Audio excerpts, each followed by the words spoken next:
Hi, I'm Donna Ricardo with Red Stiletto Get to the Point. Greetings once again. I'll be sharing some more important points about public speaking as an entrepreneur, and then I'll let you know how you can find out more. I offer public speaking programs, coaching, and training for women entrepreneurs who are the face of their business, which means they are very likely to be the only one in their business. And I say that public speaking as an entrepreneur is different. It's different because you're not just presenting something or educating somebody or working within your company to do trainings or something like that. You're actually, as an entrepreneur, you're actually selling something to the audience, not simply presenting. And this audience are people that are all your ideal clients. But you don't talk about yourself and your business and how wonderful you are and how you can help them. No, you need to teach them something. Teach them something that's relevant to your expertise and experience, and then make them an offer. And that's how you sell something using a signature talk, which is what I'm going to talk about today. Now, you could be simply selling a discovery call or a strategy session or, your call, basically your sales call, which could go by many, many different names. And I highly recommend you give it a catchy name that has to do with what you offer. You could also be selling a product or service. Most importantly, you're selling yourself. And while that's always true in public speaking, it can feel very vulnerable if your business has come about through your experience and expertise, as opposed to speaking internally in a company or on behalf of somebody else's product or service. Now, I'm a lot like you may be. Public speaking was not natural. It wasn't an easy thing for me to learn or do. So what qualifies me to talk about this topic? Well, at this point, I've been a trainer and a speaker for 30 years. I was a member of Toastmasters public speaking clubs for 11 of those years. And I've earned a Distinguished Toastmaster Award, which is the highest award that someone can achieve. I was a trainer in the professional beauty industry for 10 years. And for 16 years, I was a trainer in a personal growth and development company. And I coached and trained thousands of people to fulfill on what's important to them.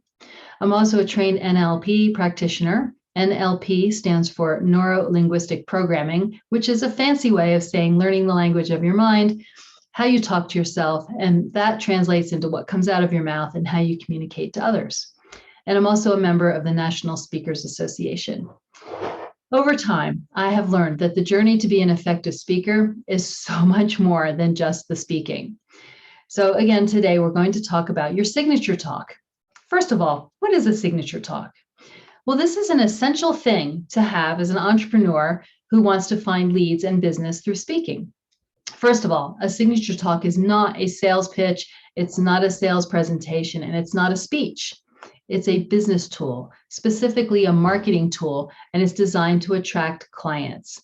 And why would you do this? Well, you would do this because you want to craft a talk to promote your business, find leads, and get seen, heard, and known as an expert in your field. Your signature talk is your key business presentation, but it includes your core brand message, your point of view, and your personal story. It also includes some other things which we'll get into. Now, you may end up tweaking your talk slightly for different audiences or different occasions, but the idea of this is to create an on-brand talk that you can use over and over to different groups of your ideal clients so that you don't create new content every time you speak. That's what makes it signature. Just think about it. When you write your signature, do you redo it every time? Maybe some of you have like a variety of ones that you use, but basically you use what you use. And this is the same thing. You find different audiences of your ideal client to give the signature talk to. And when you have a signature talk and you're in front of an audience, you're automatically positioned as the expert. Frankly, just because you're in front of the room and willing to be the one in front of the room, that positions you as an expert. And then you speak, you show up as an authority on that topic. People then remember you. Having a signature talk gives you more exposure and more visibility. It helps you grow your email list. You get your message out to more people. And a signature talk provides an opportunity to introduce people to your products and services. All of these things will allow you to make more money. Now, you can use a signature talk for lots of different reasons. You can use it to speak at live or virtual events. You can record it and put it on your website. You can draw pieces from it for interviews or podcasts. You can use it to speak at conferences, summits. So you're not just limited to using it for one thing only. So let's walk through the main points of a signature talk. The beginning. The beginning is where you connect with your audience. That is the most important thing, connecting with your audience. We do this in several different ways. Sets up their listening of what to expect from you, what to expect from your talk. And I like to do this by starting with sharing something personal, something vulnerable, personal. And this is a story, not just any old something though. This is a story about why you do what you do and how you came to do it, or what led to doing it, or a piece of it, what that led to you doing it. This is your personal experience. And I call this your journey story. It's a part of your life that you share that goes with your brand topic and your talking points. This story goes with what you're going to teach them in your talk. It's relevant to what you do and what you're going to teach them. And it tells the how you got here from their story. And like I said, it can feel rather vulnerable, but that's what your audience wants from you. They want that authenticity. They're a little greedy. They want all of you. Now, in the opening, it can be a little dramatic and include a question or a bold statement or maybe a startling statistic to get everyone's attention.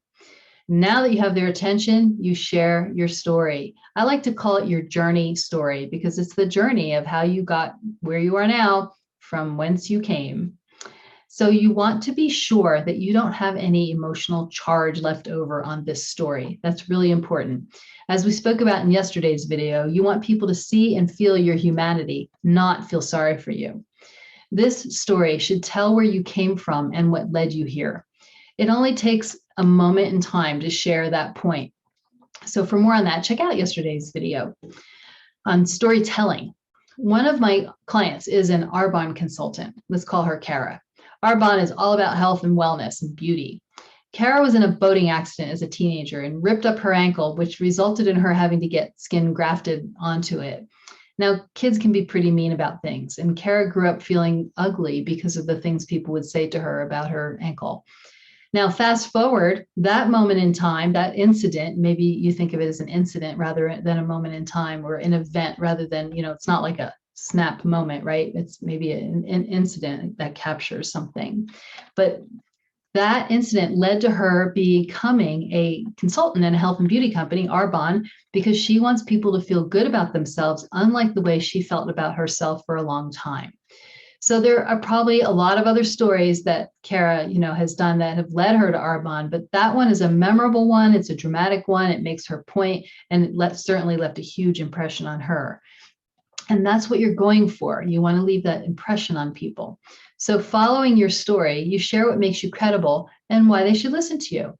Here you get to be proud and brag a bit here. This is where you share your education, any accolades, any certifications, whatever credentials you have, and how you earned the right to talk to them about this topic. These should be relevant to your business and your talk topic. For example, I have a certification in holistic nutrition, but I don't share that when I speak, right? It's not relevant to my business on public speaking. So the first two pieces here, your vulnerability and your credibility, are for sharing with your audience and making that connection with them. Now that they've had a chance to connect with you, you want to give them a little bit more assurance that they're here to listen to the right person at the right time in the right place. And you want to let them know that they've come to this right place. They're in the right seat right now to hear what you're going to say and address the pain they're in, because that's what a signature talk does. And that's why they came to listen to you in the first place. They were interested in your topic. You want to have 3 or 4 points that address various aspects of the pain of your ideal client. It can sound something like, this is for you, and I'll give you some examples in a moment, or you are in the right place if, and you offer those 3 or 4 different points so that they know that you are talking to them and their pain, right? But again, it's married to what they do and their business and their experience in life, rather. So some examples from mine are, you are in the right place if you think you don't know how to speak effectively to a group and know it would help your business to be able to do so.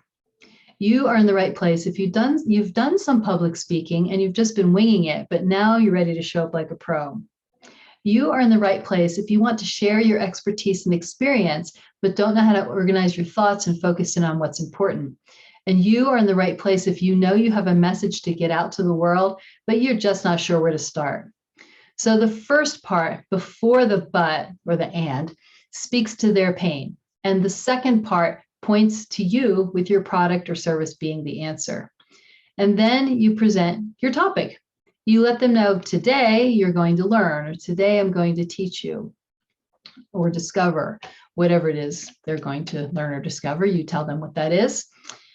And what this speaks to is what's possible from doing your work. So what do they want more than anything? That they can get those results from working with you. That's what you want to talk about here, just briefly.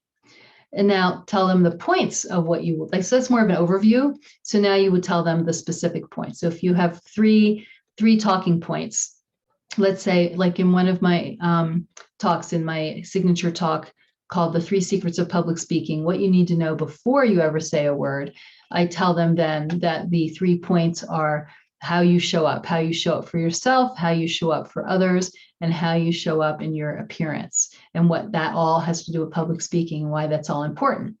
So that's how I would introduce that part. I say a little bit more about it, but that's how I introduce that section. So it's not a big long thing, it's just an overview of what you're about to then dive into. For a talk that's short, maybe less than 20 or 25 minutes, you would maybe have only one talking point, because you want to be able to really teach them something. For longer talks, you know, like 25, for a 25-minute talk, I do have 3 talking points. Anything longer than 25 minutes, just have 3. You just talk more about what you're saying, have more stories. You don't want more talking points. It confuses people and it makes it difficult to follow along. Remember, they're not inside of your head. And let them know at this point that you'll be offering something at the end to them. Don't spring any surprises at the end, like giving them all this lovely content and then all of a sudden like, oh, hey, I have an offer for you. No. You tell them that right up front after you introduce your talking points, and it can sound something like this. I will teach you as much as I can in the limited time we have together. Then I promise to show you how you can get more. And I ask that you hold your questions so I can give you as much as possible in the short time we have together today. Then give them what you've got. Give them your talking points. Give them everything you have. Share your best stuff. Give examples. Tell stories. And you want to do this by identifying a problem they have, offer a thorough solution using what I call the problem solution swirl approach. What's the problem your ideal clients have that your free talk? Oh yes, did I mention this was a free talk? What's the ideal problem? What's the problem your ideal client will have that your free talk will solve? So again, this is a free talk. Yes, you do these free in exchange for being able to make an offer or sell something. And it's fine if somebody wants to pay you, but don't go for it trying to get paid if you're looking for leads or business. Go for the leads in the business. And you always want to check in with the host to find out what they will allow you to do. So what is the solution your talk provides? What problems still exist even after you've given them the solution your talk promises? Your talk now reveals a new problem that will be solved with the offer you will make them at the end. So what is your offering that will solve this new problem? Oh, one offer per talk, one offer. You don't have to offer the same offer in every talk, because maybe you'll have a 60-minute or 90-minute talk and you can offer your course or program. That gives you more time to talk about it. But it's a shorter talk. You only want to offer them something simple. So one offer. Shorter talk, you would offer them maybe a call, or your opt-in, for example. So one offer, you heard that right, just one. More offers confuse people. Confused mind stops caring and does not buy. So now you've talked your talking points, and it's time to tell them about your offer. Again, it's for a short talk. It can be a strategy session, discovery call. Basically, it's your sales call. You're just not calling it that. Giving it a dollar value helps, and give it a name that speaks to the results. For example, mine is called Speak Up Breakthrough Call. You could also offer them a downloadable free gift. This is your opt-in or lead magnet. This is how they get on your list. You could even offer your book if you have one. You can almost always sell books when you speak, but one offer, just pick one that would make the most difference for you with this group, this audience. If you have 45 minutes or more, you can give your talk and then spend some time talking about, you might give a 20-minute talk and then spend 20 minutes talking about outlining your product or service that solves the problem that you just newly revealed for them. Again, make sure what is acceptable with the host. So you have given them immediate value. They've learned something from you in your talk, and now you're telling them how they can get more. And you've already alluded to that. You've already alluded to that in the beginning.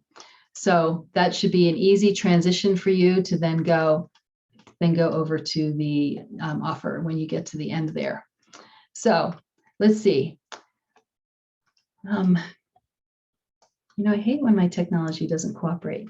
Okay, so be sure at the end when you get there that you thank them for having you speak to them and join them that day. And so I am asking, if you like what you've heard today, please leave a comment on my Facebook page, Red Stiletto Get to the Point. And that's all for today. And I'll see you tomorrow. Bye for now.